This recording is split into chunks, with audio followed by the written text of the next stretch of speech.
दुर्योधन की पत्नी का नाम भानुमति था। भानुमति के कारण ही यह मुहावरा बना है, कहीं की ईंट कहीं का रोड़ा, भानुमति ने कुंभा जोड़ा। भानुमति काम्बोज के राजा चंद्रवर्मा की पुत्री थी। राजा ने उसके विवाह के लिए स्वयंवर रखा था।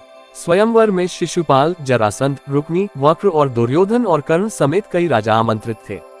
मान्यता है कि जब भानुमति हाथ में माला लेकर अपनी दासियों और अंगरक्षकों के साथ दरबार में आए और एक एक करके सभी राजाओं के पास से गुजरी, तो दुर्योधन चाहता था कि भानुमति माला उसे पहना दे, लेकिन ऐसा हुआ नहीं।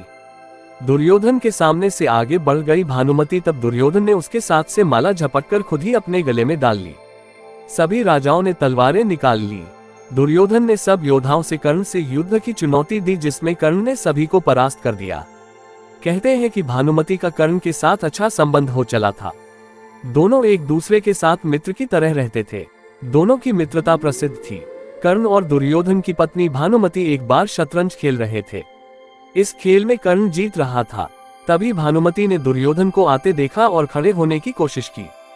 दुर्योधन के आने के बारे में कर्ण को पता नहीं था, इसलिए जैसे ही भानुमति ने उठने की कोशिश की, कर्ण ने पकड़कर बिठाना चाहा। भानुमति के बदले उसके मोतियों की माला कर्ण के हाथ में आकर टूट गई। दुर्योधन तब तक कमरे में आ चुका था। दुर्योधन को देखकर भानुमति और कर्ण दोनों डर गए कि दुर्योधन को कहीं कुछ गलत शक न हो जाए। परंतु दुर्योधन को कर्ण पर बहुत विश्वास था। उसने सिर्फ इतना कहा कि मोतियों को उठा ले, और वह जिस उद्देश्य से आया था उस संबंध में कर्ण से चर्चा करने लगा।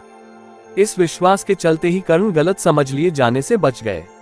दुर्योधन को अपने मित्र कर्ण पर पूर्ण विश्वास था।